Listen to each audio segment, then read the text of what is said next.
You're listening to the Farmer Yard Podcast. This podcast is brought to you by Farmer Yard. It's a movement, have you heard? And our Patreon supporters. Episode 32, Seed Catalog Collection Time, with host Linda Borghi. Well, hello. How are you? Linda Borghi from Farmer Yard.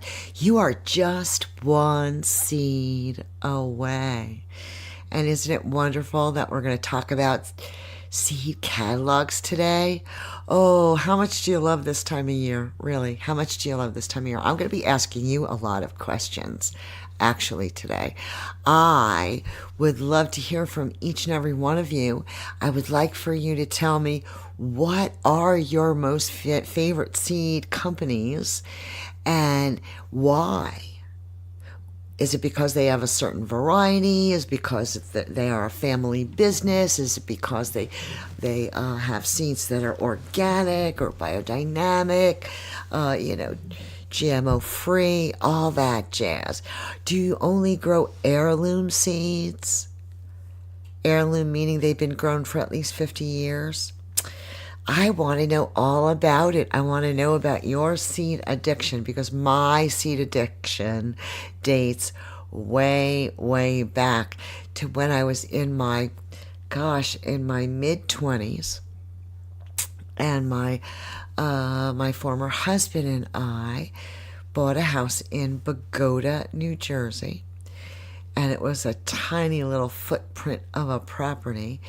It was 50 feet wide by 100 feet long and maybe 75 feet long, and that's with the house on it, so there wasn't a lot of backyard, front yard, blah blah, and this particular house didn't have any driveway or garage, and you had to walk up 69 stairs to get to the front porch because it was built kind of on a hill.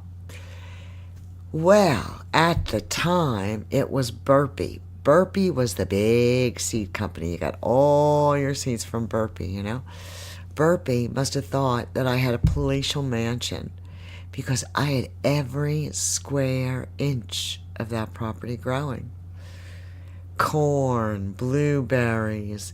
At that time, I was using the square foot gardening method, and I had fruit and flowers growing everywhere. And we're going to have an interview with a flower farmer, and her new book is Vegetables Love Flowers, or Flowers Love Vegetables, something to that effect. Harmoniously working together. It does not have to be a monocrop of one or the other. It doesn't have to be just flowers. It doesn't have to be just food. It doesn't have to be just fruit.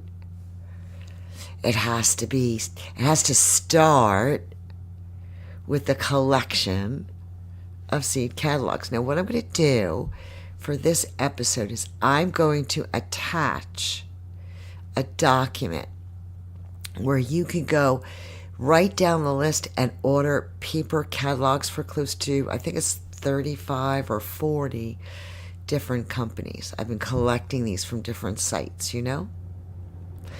And then you can get all of those catalogs and start looking through them. Some of them I've never heard of. I'm going on and ordering the ones I've never heard of. But I can tell you one thing, is that back when I was in my mid-30s, and I'm in my mid-60s now, so that's 30 years ago, there were a lot more seed catalogs to be had. And more important than that, the catalogs were a lot thicker. There were a lot more varieties. Well, in this century, we've lost 92% of our vegetable and fruit varieties. And that's taken from the movie Seed, the Untold Story. We have to begin growing. If we don't grow a seed, then we can't keep it, right? It becomes extinct. It goes away. So the only way you do that is to go through the seed catalogs and choose based on the description or where you're located, your soil, all of those different factors as to what you want to grow, right? For me, I go through the catalogs and I very rarely order them in print form, although I did this year. I'm looking forward to them arriving in the mail so I can have something to sit there with and dream and ponder and la la la la while it's 33 degrees here in Silver Springs, Maryland, right? And plan and plan and plan. Opening some of these seed catalogs and some of these names, some of these varieties are such old friends for me. We've had a relationship now for so many years. And just seeing their name in print just makes me smile and think about what we have to look forward to in the coming months together, and let the process begin. Now, in seed catalogs, I do recommend that you order as many print seed catalogs as you can, especially if you're a beginner. And this is not by any means to overwhelm you or to confuse you. What it really is to give you a complete library of information, because seed catalogs are a wealth of information. Now, my go-to seed catalog, my go-to seed company for info would be Johnny's Seed. Yeah.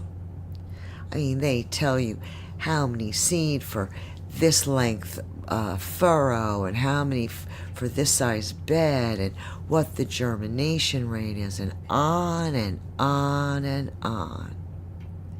So what I would recommend you doing, only because this is what I did when I first got started, I chose my varieties, right? And then once I decided, after I grew them and I liked them, either their taste or their color or their vibrancy or their hardiness or whatever it is I liked about them, whatever it was that our relationship was built on, right? And I decided I was going to continue growing that variety. Well, I would search everywhere to find out everything I could about that variety and what it needed and what it wanted, so that I could, give that plant everything that its heart's desired, right? And then in turn, that plant is going to feed me with such a high level of nutrient-dense food. It's crazy, off the Richter scales. Well, that has a lot to do with intention as well, And but let's get back. I don't want to stray from seed catalogs. So inside of seed catalogs, it's going to tell you exactly what you need to know insofar as whether or not that plant is going to thrive in your region, in your part of the world. It really would be very difficult for me. Most of my growing has been in the Northeast, so it would be insane for me to try to explain to a Southern gardener, right, how to grow or what to grow or when to grow. But that would be for Southern Exposure seed catalog. So there are catalogs for every single application. So not only do we want to look to the seed catalogs insofar as companies are concerned, but we really want to seek out our local seed libraries. That is correct. And all of us, each and every one of us, should really have a goal to start a community seed library where you live. It could be right in the actual library, because they already have a system, or it could be outside of that system and just as a separate entity. And what is a seed library? What is it? It's a place where, when the time is right to harvest seed from different crop, a portion of that seed is taken to the library so that that seed can be grown the following year. Now, I can give you an example of my own life experience this very past summer and fall. So this past summer and fall, I was in Beaufort, South Carolina, and I carved out 600 square feet of sunlight underneath those huge ancient live oak trees, and I planted mostly zinnias.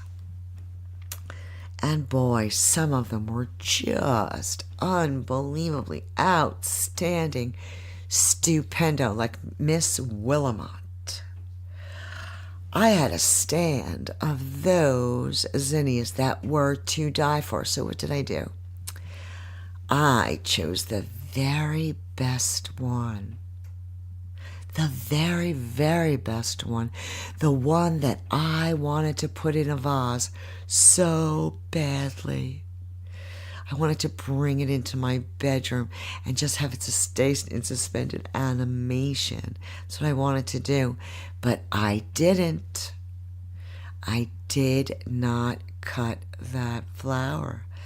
I let it stay and I saved it for seed. Now that's something that I would bring to a seed library because it was outstanding. And could you imagine, let's just take a town, a tiny town. It doesn't even have to be a big town. Let's take a tiny town, right? A tiny community. It could be a church. Let's talk about a church, right?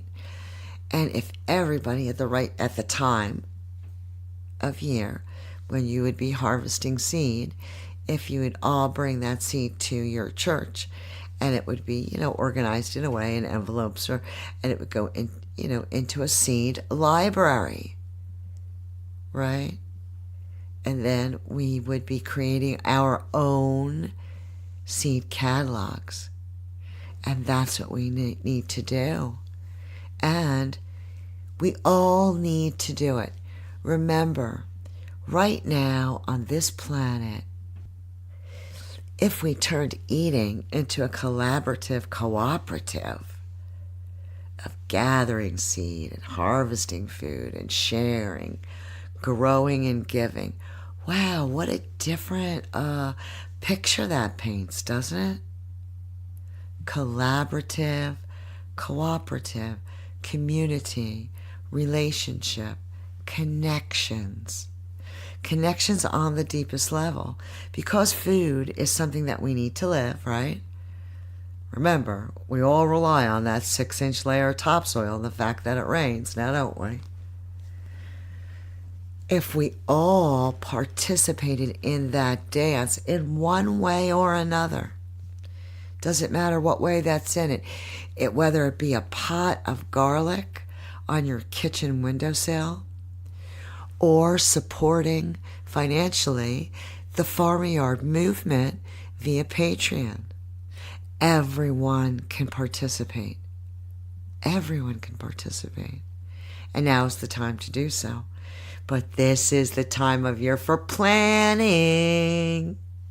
Gathering all of those catalogs. So I will attach that document for you guys to go ahead and order all of your paper catalogs, right? And then go through them and read those descriptions and find the information that's located in those paper catalogs, and get yourself a 3-ring binder and put some cellophane sheets in there and start your planning. Your planning all starts in your head, folks. The catalogs are just going to give you something to plan about. So, that is all for now, my friends. Thank you so much for listening. I hope you're getting buku benefits out of these podcasts, because I can tell you something. I really put an awful lot of thought into it. I really do.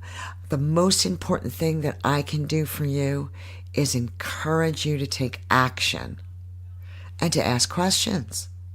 Any questions that you have, contact me, get in touch with me. If I don't have the answer, I promise you, Mr. Gallagher and Mr. Sheen, that I will get the answer for you.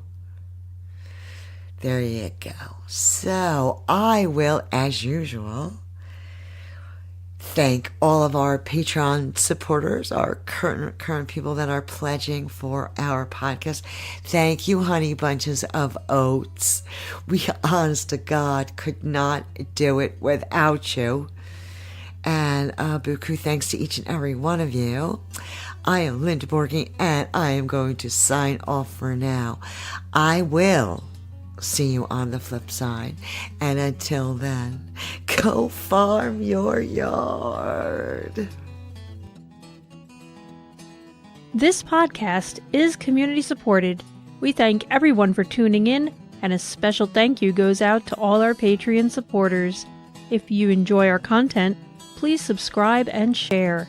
You can help support us through Farm Yard, all one word, on patreon.com.